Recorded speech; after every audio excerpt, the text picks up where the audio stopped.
Okay, for this question, they're giving us a graph and they're asking us to find the equation in the form of y equals ab to the x. Okay, so let's take a closer look at this graph. Let me make this a little bigger.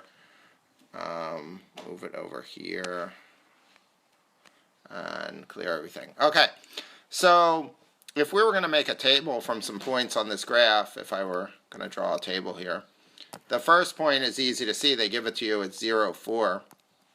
And then they give you the change in the x and the change in the y. So as the x changes by 1 right there, so that would make x1, the y changed by 3. So if the y was 4, now it's 7, right? So they gave us those 2 points on this curve.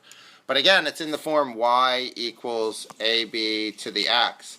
So what we already know is we know the a because the a is the 0th term, the 4, and we need the multiplier, which is b. So how do we get from 4 to 7?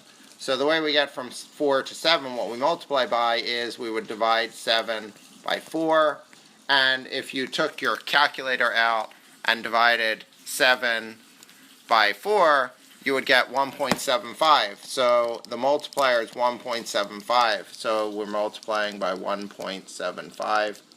So therefore the equation would be y equals a, which is 4, the 0th term, times the multiplier 1.75 raised to the x power.